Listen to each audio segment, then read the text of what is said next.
and one is very technically challenged. So even though she doesn't start till January 1st, I uploaded a little bit of workouts for her. And I was like, look, these are here. It's holidays. If you don't want to do them, that's cool. But I figured this time to like go through, read through things, ask me questions about what stuff means. And, it's like, once you work with Cliff for a while, you are on board at the vernacular, right? And we eat and sleep and breathe it.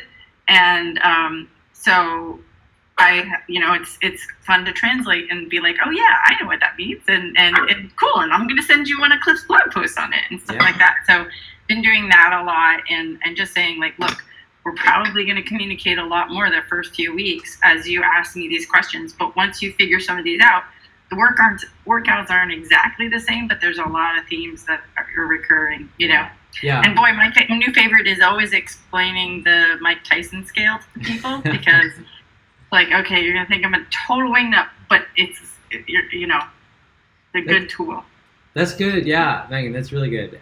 I think initially figuring out like the communication in the beginning in the first 2 to 4 weeks is a bit more intense, and the more that you can jump on that and help them out, after that it smooths out a lot.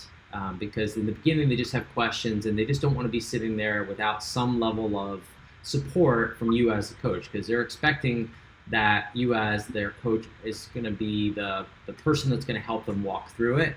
And if they're left to their own devices, they're going to say this just isn't fun, so but that's good. It's really good feedback.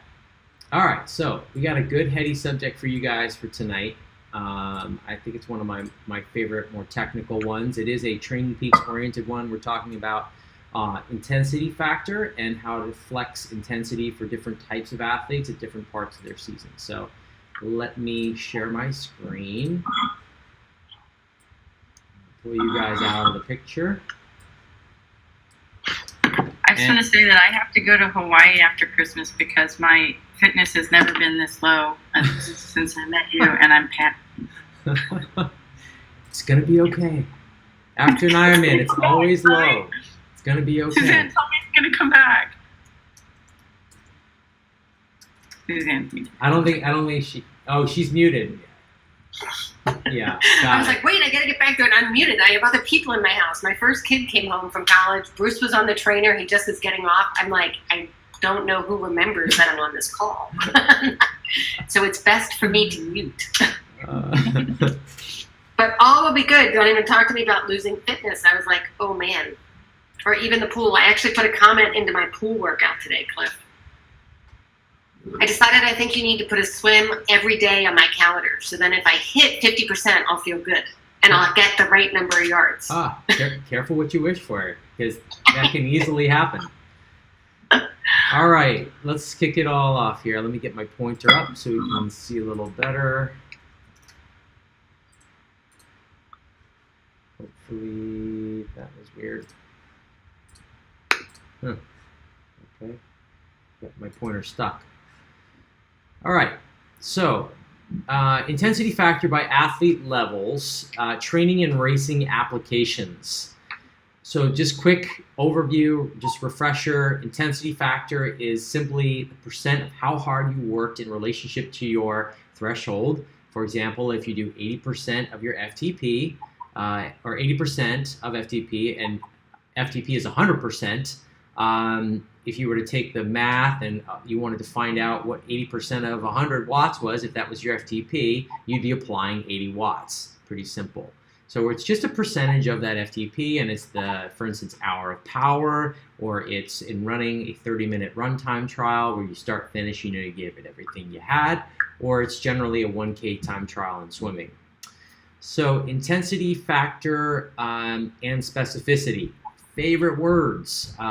These are what we use to get very prescribed with our athletes in terms of what the demands are of the race that they're trying to accomplish. So if they're doing a sprint, if they're doing an Olympic, if they're doing a half or a full, if they're doing a marathon or half marathon, it all comes down to specificity. And so as long as we're doing a lot of that specificity of what we're trying to accomplish, we know that the athlete is going to have a very good chance at success. So intensity factor for racing and therefore training must be established by the athlete's given FTP. So, for example, we have to know what their splits roughly are going to be for swim, bike, or run. That really determines what the intensity factor is. So in TriStar athletes nomenclature and in training plans and in workouts, we use athletes A, B, and C. So A's are our beginner athletes, B's are our intermediates, and C's are our elite and pros. So when you're trying to figure out where your athletes should slot in, you need to be able to force rank them into one of those buckets. They may straddle one versus another, and sometimes they may start off in one and move to another. And so it's going to be up to you to figure out with their FTPs where they kind of are going to finish. You don't have to be exact on their times. That's not necessary, but you do have to have the zip code right in order to make sure that the training is applicable and is accurate, and you're not going to nuke them or you're not going to do something too easy.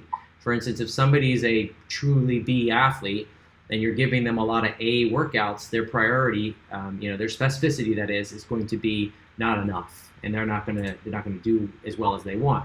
So I put together this time ranges to determine intensity factors for training.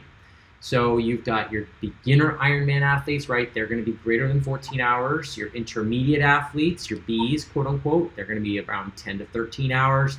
And your advanced are going to be somewhere around sub 10. Beginner marathons, they're going to be around, greater than 5 hours. Your intermediates are 3.5 to 5 hours. And your advanced marathoners are anybody who's beneath 3.5 hours. That's what's going to dictate the IFs, guys. And more on that to come, but I'm giving you some time estimates so you can kind of see how time is a determining factor to the IF. So for beginner half Ironmans, that's going to be greater than 7 hours, really. Intermediates is somewhere between 5 and 7, and advanced is anywhere beneath 5 hours.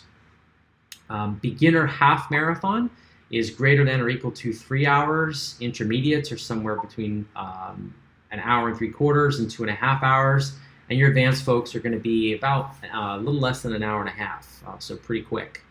Your beginner Olympic folks, Olympic distance, try is going to be 3 hours. Your intermediates, 2.5 to 3 hours.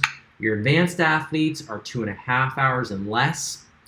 And for beginner 10K, you're looking at greater than or equal to 60 minutes. Your intermediate athletes, B level, are 40 to 60 minutes, and your advanced athletes are sub 40-minute 10Ks. For the swim, it's not quite as much about time as it is about actually knowing what their FTP is. So I use this a little more easily because there's a swim limiter with actual skills and forms and mechanics. So the IF really doesn't become quite as dramatically changing, but we do know that any swimmer that's going to be greater than 2 minutes per 100 is generally considered more novice. Your intermediate FTP swimmers are going to be about 1:30 to 2 minutes per 100 yard, and your advanced folks for their FTP is sub 1:30 per 100 yard. So this will help you get a guidance to your zip code for your athletes in determining what is the appropriate IF that they need to be practicing. So you guys know Coach Cliff loves a great chart, and so this is probably one of my favorite charts to really cover. So I put this together quite some years ago to help visualize the IFs that needed to be done and accomplished for any type of athlete, and I did this for triathlon, for Olympic, half, and Ironman. And basically, it walks you through from 15 weeks out. If you are a beginner, let's say Olympic athlete, and the IF should be, if you're 15 weeks out for, let's say, a key session like your key bike ride, it should be a 58. Nice and low, no big deal. That's almost base phase training, right? And then by the time that athlete is fully prepared on race day, you'd expect them to be somewhere around 77% of FTP on the bike. It might be like 82, 83 on the run, but somewhere pretty close to about that on race day. So that's your beginners, right? They're just finishing, they're definitely 3 hours plus.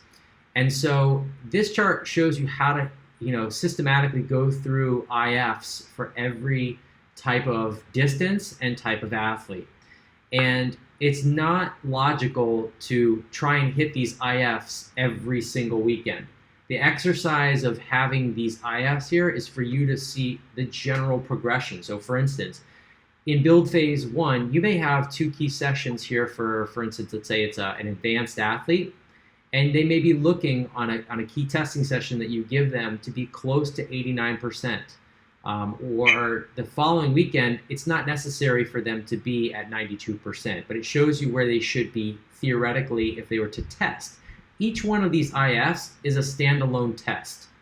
So we wouldn't want to do this much testing because your athletes would be blown to bits.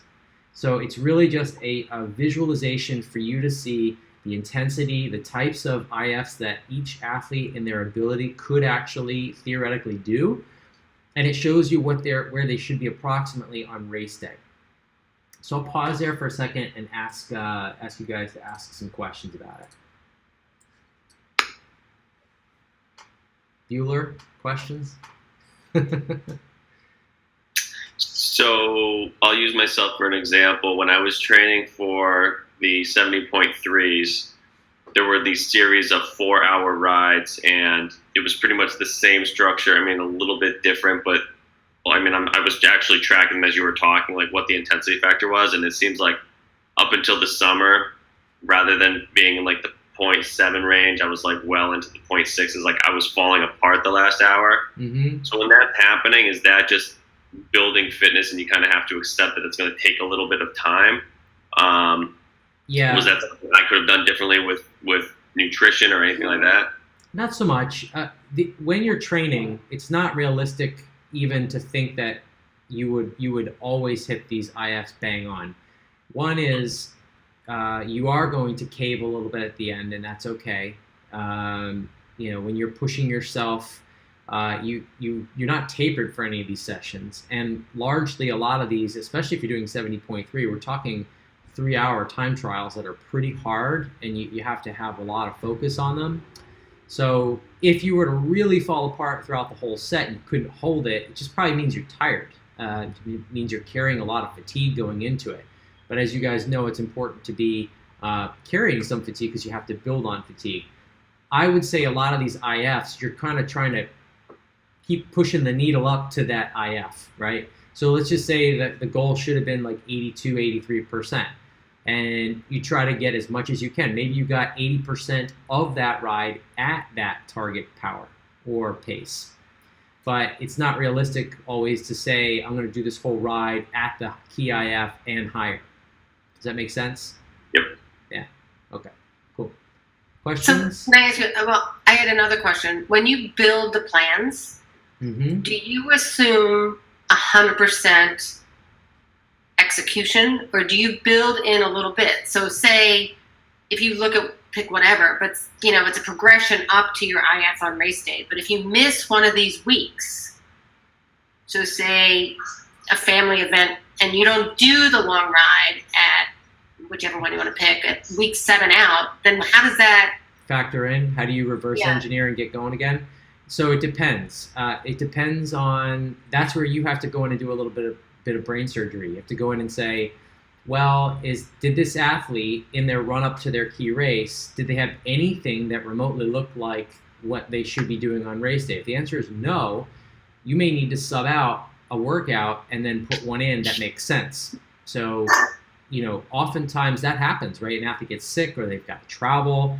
And so this beautiful plan that's laid out is only as good as you guys are able to navigate what the athlete needs. So for instance, if you say, hey, I need you, Kyle, to do an 80% of FTP run for 2 hours, and you say, I came up short, I didn't have time, whatever, then you need to look at the weeks ahead and say, where can we fit this in? Otherwise, what you start to realize with a lot of these plans is as it gets very narrowed down, the opportunities come fast and quick. And if you blow one, you've got room to blow one. You blow 2 or 3, and suddenly, you're already into the taper or you're 2 weeks out, and there's not a whole lot that can be rectified at that point. So, further out from training, you'll get opportunities to do some racing that helps get opportunities to do these IFs. I was going to talk about that in a minute, because races really help us generate these types of IFs, not just can we do it in training, because for people who are doing long course, it's really stressful, and you'll understand why these IFs seem so low for more beginner athletes, because it's a lot of solo self-reflection of time trialing out there if you're doing 4 and 5 hour rides. It's very hard to stay that hard, and pinging it. Well, right, and mentally doing 4 weeks of these if you're solo, which I often do, and all of a sudden you're missing 1, you're missing 2, and when does it really, you sort of say, yikes, kind of. So you don't. That's what I was saying. You don't do these every single week in, week out. In fact, you could have a complete easy one, a noodly doodly ride, whatever, or run, and you come back the next week with a vengeance, and you put it down. In the closing 5 weeks is really your best opportunity to get that kind of stuff in. 6 weeks probably too, but generally speaking, it's we really start to sharpen up between weeks 4 and 3. So when you look at this chart, what you'll notice is that the bands get a little hotter as you get into the build phases. So that's by design, because we know that it's going to come up quite a bit there, and that the early IFs are actually kind of soft. Okay. Yeah, good question though. Megan, any questions on that? You good? I guess my question is, so like you determine what level an athlete is and where you think they're going to be in terms of their race day performance, but you're setting their workouts and their IF levels based on where you think that will be, but then obviously their FTPs play into that. So it's changing, like, a changing not target. Really one, or like you're not really going, okay, this is where I think their race is going to be. So I'm going to adjust. I'm going to make all their FTP, all their IFs based on that. You're not. In other words, you're not just going from race performance and backtracking. You have to look at both, right? I mean, it's more of a chicken and egg, not a chicken horn. No, exactly. So as their FTPs improve, right? That's why I was saying you have to force rank the athlete based on A, B, or C level, and that's where we started back one slide here with the times. I gave you these specific times because you really need to know where they stand here. And once you figure that out, then it becomes easier to apply these IFs. But I think I find, it's more rare that an athlete through a season will progress to a B level from an A necessarily. There's some pretty good distance between some of these times here. So you'll find that season to season that's more realistic. And a lot of athletes will fall into the B category. Generally speaking, a lot of athletes will move out of that A category over time. Like if you just look at the bulk of athletes, in general, they're going to be somewhere in that intermediate time frame. It's a bigger band, so to speak. All right. So I've given you links to that chart, so you've got access to it. And those IFs, what was built in that IF chart was typically for, it says biking on it, but it's same holds true for running. So really we're saying that the time is the generator of the IF. So you have to start with the split and then you move to the IF. So during training, your athletes do not need to hit them. As I said, your IF every time out. In fact, they shouldn't, because they're going to be blown to shreds. And oftentimes you'll see in the plans that I pump the brakes. Once a week, they've got a hard bike maybe, and then the following week they've got a high IF for the run. And that's so that the athletes have enough body and recovery to be able to get to that next, good hard workout. Plus, it's just too mentally fatiguing to do stuff like that. It's like almost like racing every time. And so it's not necessary to do that. But we do know if we want to be specific and we know what that athlete's capable of, they have to do it. So remember that 80 to 85% of training throughout the season is aerobic endurance training and in nature, and really only 15 to 20% is sub-threshold to max type of efforts. And I would even argue that, there are good chunks of the season where, you may go down to even 10% or less, where it's really easy stuff. So, the hard stuff, does have a lot of value, but most of your athletes are going to benefit from improvements that they see in, aerobic capacity through heart rate zone 2, zone 3, power zone 2, zone 3, and only occasionally do we start to dip into the higher outputs as we progress into the season. Doesn't mean that all athletes will fall into this track, and in fact, some athletes need a pretty good amount of power work, for instance, on the bike. But if the overall intensity factor on the sessions comes out to be something averaging 6 or 7, you'll see that that's also characteristic of a lot of the plans. During base phase, there'll still be threshold workouts, but they won't be high IFs. High IFs tell the body to come into shape, bring us into form, get us to something specific that we're trying to accomplish. So typical IF values for various training sessions or races are as follows. And you guys may have seen this before. Less than 0.75 or 75% is considered recovery rides. 75 to 85% is endurance-paced rides and runs. 85 to 95 is tempo, aerobic in nature still. And you're going to see a lot more interval workouts there. And different types of work and rest periods combined will make up that 85 to 95%. We see that hard, longer 2.5-hour road races is a good place to see those types of rides be at about that kind of effort. 95 to 105 is considered lactate threshold intervals, and that's considered only if you're measuring the work period. So that doesn't include the rest. When you start to look at 95 and 105%. So that's shorter, less than 2.5-hour road races, crits, criteriums that is, circuit races, or longer than a 40K or 40K time trial roughly. 105 to 115%, that's really tough stuff. I mean, that is tough stuff. And you're going to see that for short time trials. Track points prologue is going to be even greater at 115%.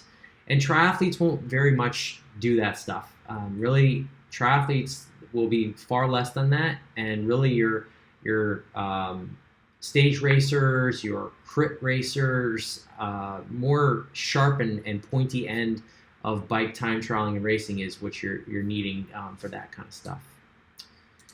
So that's the ranges. Now, what does all that mean for implications for racing? Okay, the highest sustained intensity factor and goal race split required training stress achieved in training is the starting point for your athlete's pacing strategy. And for confidence and conditioning, this athlete should try to have 2 to 4 key sessions like this leading into their A priority race, perhaps less, for races that are B and C in priority. This hits back to what we were talking about, Suzanne, and asking me about, like, how many sessions do I need? How many key IF sessions do I need at 85%? And if I do 85%, does that mean I race at 85%? Not necessarily. In fact, that's your starting point. So if you were to do, let's just say, a key Olympic bike ride, and it was 85%, and you did that for 25 miles, then we would think that somewhere around 82 to 83, maybe 84% would be okay, depending upon how strong you want that athlete to run off the bike.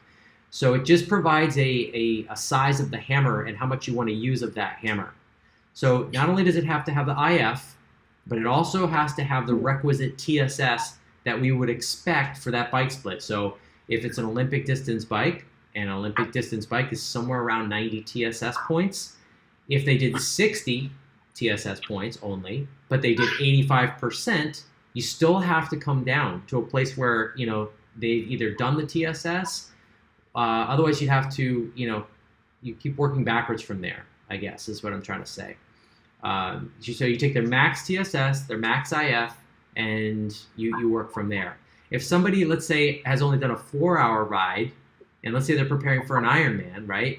And the TSS that they get from that is maybe 280, and their longest ride needs to be somewhere like close to 300. then you would say they're undergunned and they have to really go easy on the ride, and their IF would keep coming down. As a coach, you would have to keep pulling back. So this is where data really helps us figure out how our athletes, how prepared they are for the demands, and also it gives us a race strategy that's logical for when they're going to race. So for an example, for an upcoming 70.3 on the bike split alone requires 180 TSS. Theoretically, during training, let's say your athlete's longest and hardest ride was 190 TSS at 78 IF. A safe paced bike on race day would be something just less than this, so 74 or 76%, for instance. You do not need to go up to the highest achieved intensity factor in training for race day. So for example, you may want an athlete to run faster up the bike, and as I mentioned, you could use a lower IF during the bike leg. I also think, and there's examples where I have athletes that will do a much lower IF, but let's say in that same ride they have a heck of a lot of riding where they, maybe it's a 4-hour ride, but really, the total TSS is spread out over much lower intensity, and they were doing lots of hills, and if you stacked it all together, it actually became a Olympic distance effort type of bike. So Connecticut's a great example, Kyle, where you are, and Suzanne. Like when you go up and down all these hills, you may go up to FTP or just below it, and you stack together 40 or 50 of these types of little hills. Suddenly the TSS goes way up, and if you stretch that over 4 hours, you have way more than enough TSS, but you don't have necessarily the same IF that's required. But you will be more prepared on a hilly course like that if you have rides.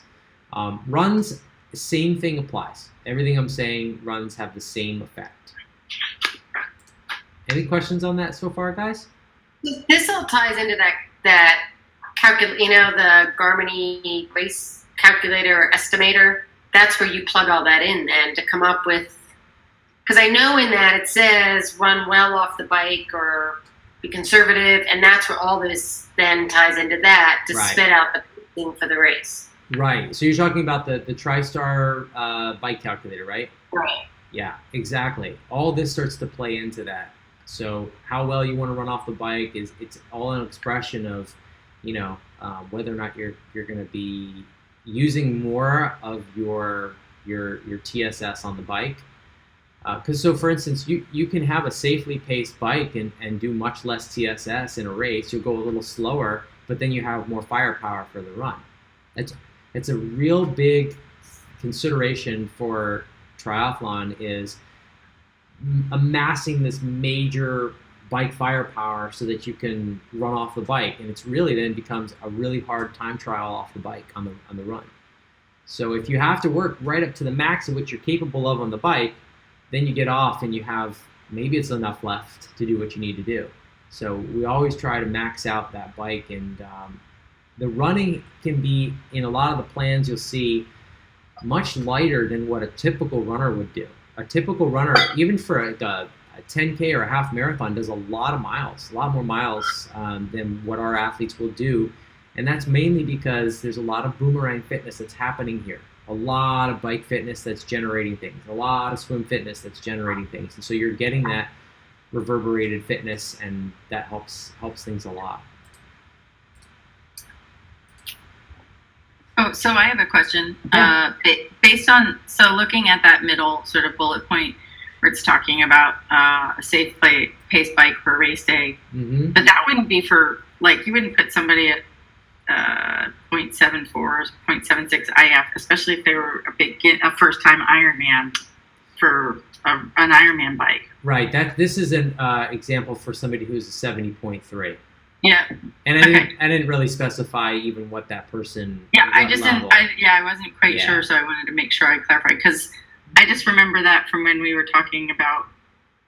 Yeah, you were like, yeah, you're not. No, I wouldn't put a first timer at 75% of FTP for their Ironman. No, that's right. No, you're right. So here's where a lot of coaches tend to get this wrong. They'll look this up on the internet and they'll say, Susie Q, Kyle, whatever, did X, Y, and Z IF. It really is relatable, though, to what you think the athlete will split the bike. And every time the athlete gets faster, the IF goes up incrementally. So, it's very easy. I hear all the time, it's like, oh, I'm gonna have my athlete, do 85% because that's where a 70.3 should be done. No, it depends on where your athlete's actually going to split the event. And so if it's going to take them a long time because it's a hilly course, maybe even a pro has to do it at 75%, not 85% or 89% that a pro would do for a 70.3. So you have to that's why we started off this whole, conversation with where the split resides. Great question, Megan, though. Great. Okay. Moving on to the next. Yeah? Okay. All right. Let's go back. I think you guys can see my screen now. Okay.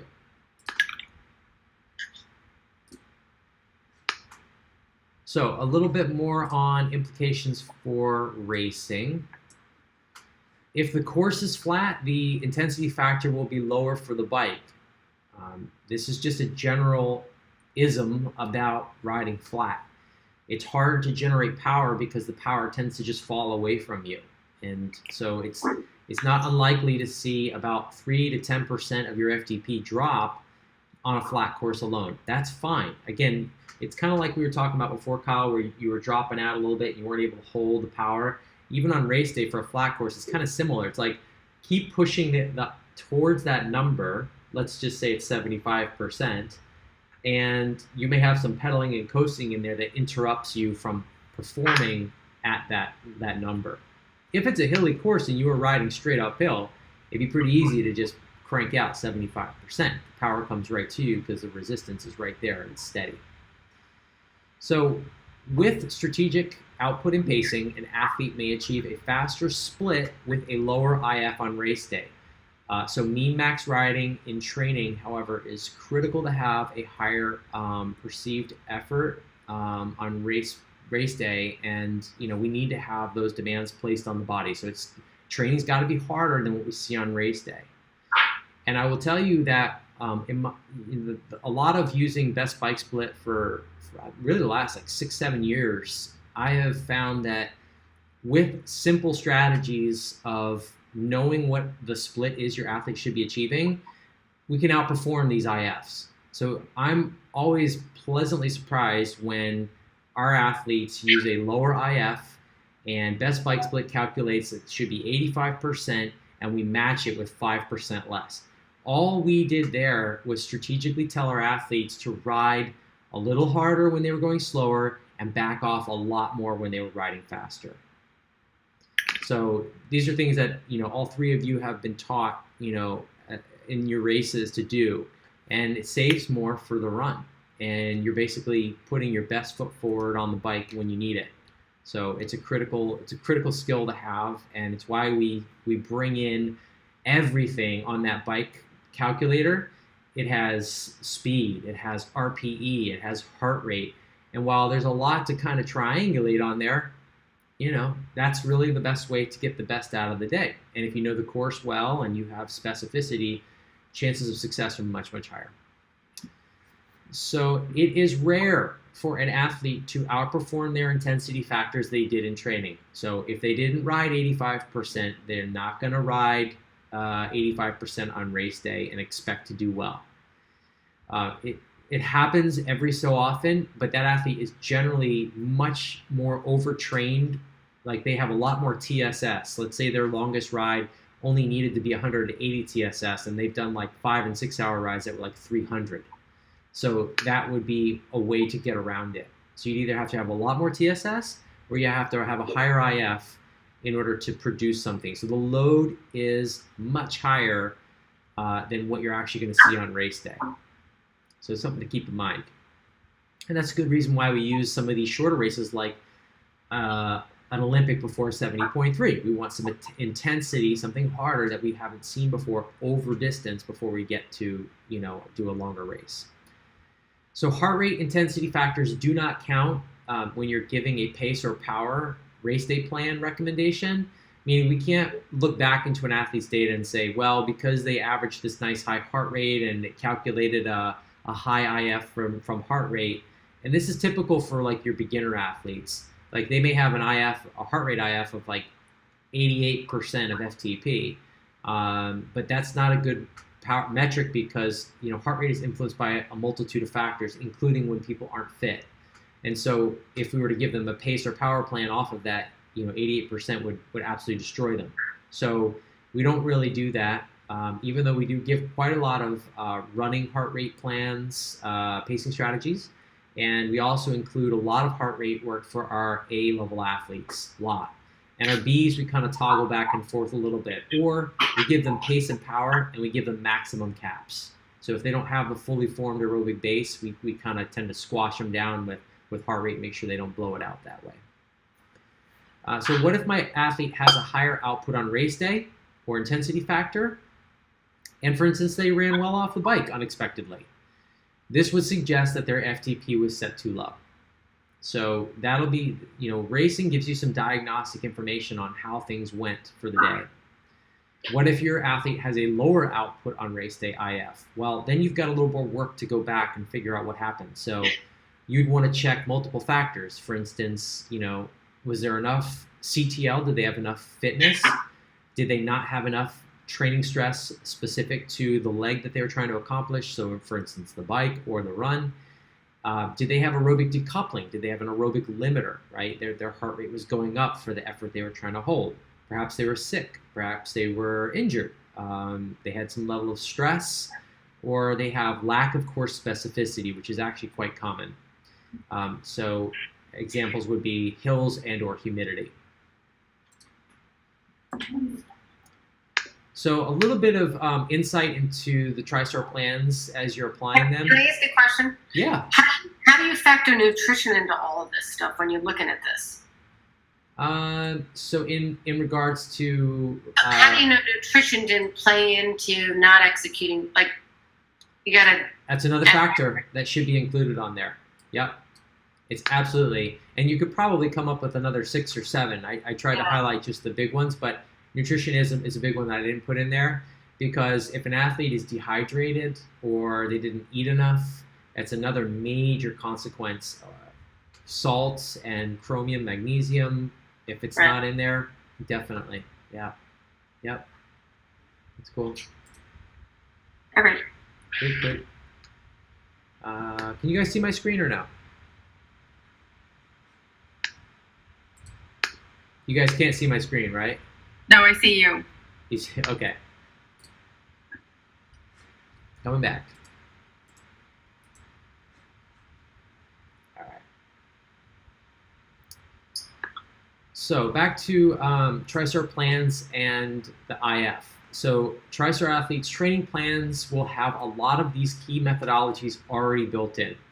Again, when things go off the rails, it's going to be up to you guys to help figure out for your athletes how to get them some of that specificity.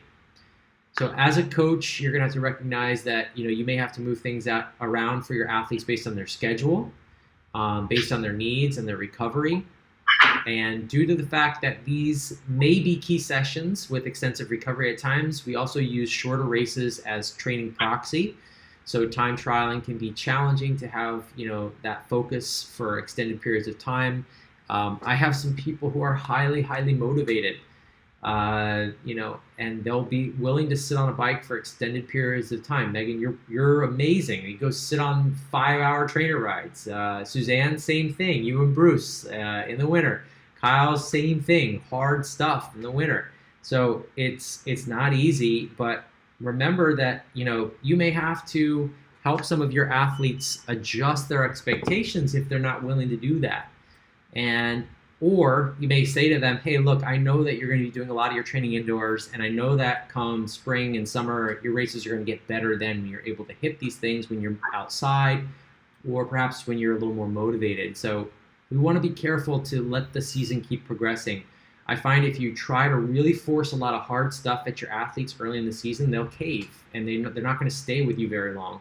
So we want to keep keep them engaged because we know that their consistency is the most key thing that they're gonna have that's gonna make them successful. Moving on to the next bullet point here. Oftentimes, TriStar plans for multisport will have only one key session like this per week. For example, a longer run at a higher goal race pace 1 week and a higher IF at goal race pace for a longer bike ride the following weekend. I mentioned that earlier. If the IF needs to be spaced out and you call it handle it carefully, these are high risk, high reward sessions. They're not the highest risk, but they do present a load on the body, and anything of 80% IF and higher is a strong session that will generally bring your athlete's body into form or to shape or to raise their FTP. In training, most of your A-level athletes, your novices, can only support lower than an 80 IF for any sustained session over 60 minutes.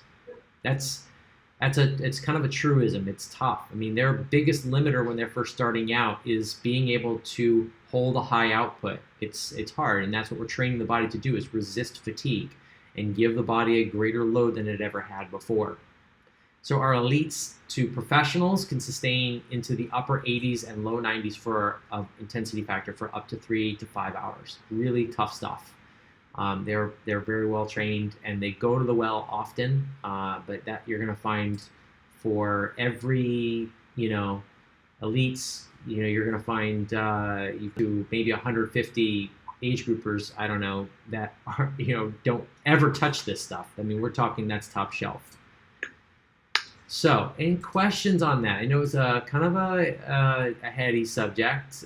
It's a good but important one, I think, at this point, because it's going to eventually tie into very directly when we start talking about actual race pacing for your athletes and for different distances. So whether they're marathons or any distance, understanding the concept of how time really pushes right into the IF is a critical piece to this. And eventually we'll also talk a bit more about using power, run power too. It's still kind of infant for a lot of our athletes. Not many of them use it, but it will be something that we'll talk about in the future too. So questions on that with your athletes and what you're doing? Anything? So can I ask another question about a topic that is near and dear to my heart? Yeah. You think this is universal across age? Like the IF numbers, being one of your older athletes, Mm-hmm. how does that play out? I mean, can older athletes, when you talk about the elites and the pros being able to hold 0.89 and 90, are the same expectations based on, like, if you're a 30-year-old athlete versus a 55-year-old athlete? Once an athlete goes 40 and 40 plus, okay, yeah, their splits generally start to dovetail, and you're starting to fight grandfather time. Everybody's fighting grandfather time, always, and overcoming grandfather time. Even if you just maintain your same split year after year, you're actually getting faster. It's a hard way to think about it, but the only way we know that you're improving, right, sometimes is if you're improving within your age group. As far as calculating the IFs, it still comes down to what you fundamentally think you will split the bike, split the run. So it doesn't matter if you're because there are some very fast athletes, okay, that can ride in Kona, for instance, 5 hours, and they're actually a great example. Fred, my uncle. Fred. Yeah, Uncle Fred rode 5:32 in Mont Tremblant last year, and the year before that. And this guy, and he still ran decent. I think he probably biked a little too hard, but he's 71 years old. I mean, it's like, so you have to look at what the size of the hammer is. So here's how I do it. I start with a bike calculator, and I estimate what that wattage will express as a miles per hour, and then I work into what that time is for the split, and then from the split I go to the IF. Does that make sense? It's a bit of work. It definitely is to figure it out, And that's why if you can narrow it down into one of these 3 channels, A, B, and C Right. athlete, you know, it's kind of the work is already done for you there, because it'll be to the right IF. Right. Yeah. I have this this thing I've been working on for a while. It's a chart that basically will pull together every aspect of training, and it's a drop-down box, and you just keep hitting it, and you know, all sorts of different questions, and it tells you what kind of athlete you are, and then you can also do it as what kind of athlete you'd want to be, and it's kind of neat, but it's not ready for prime time, so.